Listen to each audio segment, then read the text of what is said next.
Hey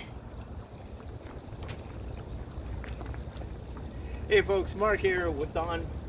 Today we're doing martial mechanics about range.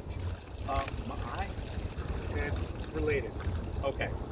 Ma is distancing as you can meet the other person.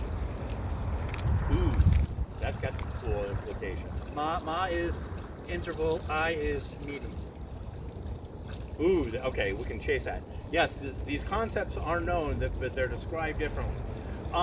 What I want to talk about today is the range of a technique. Now, this closely relates to structure of a technique, right? But different techniques have different ranges, and it is critical. Did you emphasize that word enough? That you understand the range of a technique, because if you think about it, too far away, not power, just the right range, too close, right? So you've got this spike, and you want to be in this sweet spot with the range of a technique.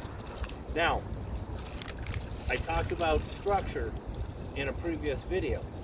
One of the things that is a real problem is if I don't know the range of my technique, I'm actually going to try and reach. So if I throw a punch here, okay, I'm in the wrong range. Ew. But what I'm more likely to do, and this is again something that happens very fast and we don't normally recognize it, is I'm going to try and reach outside the technique's range to make contact. So from here, what I'll do is try and lean forward to get the hit. And in doing so, I will sacrifice my structure. Okay? So my power level just dropped like a paralyzed buzzard. Now, I'm going to use Don as a punching bag.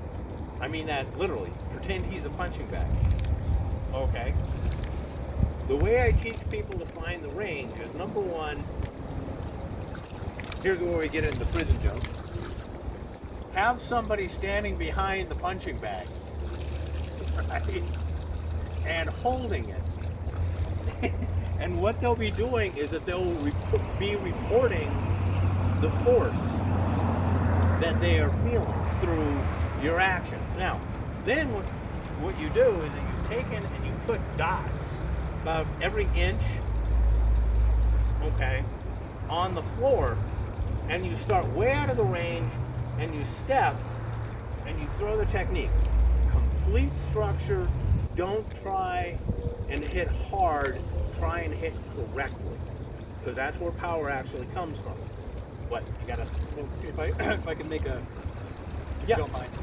So in Japan, in mainland Japanese martial arts, they typically will not use a bag. They will use a makiwara. The board? A post. Yeah, the board. Yeah. And if your structure, and when you hit that, it's not off.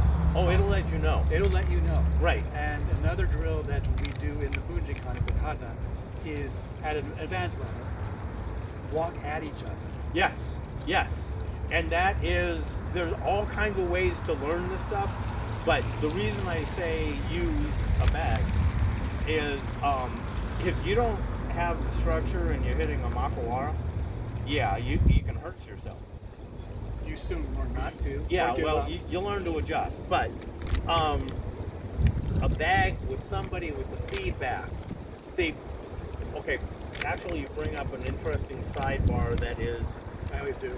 yeah, when I don't have structure, when I hit, I'm going to try and compensate for the lack of structure by tightening my muscles.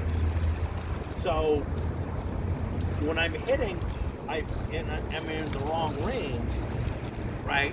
Because I have to tighten my muscles, I think I'm hitting really, really, really hard, right? Because that's the feedback I'm getting.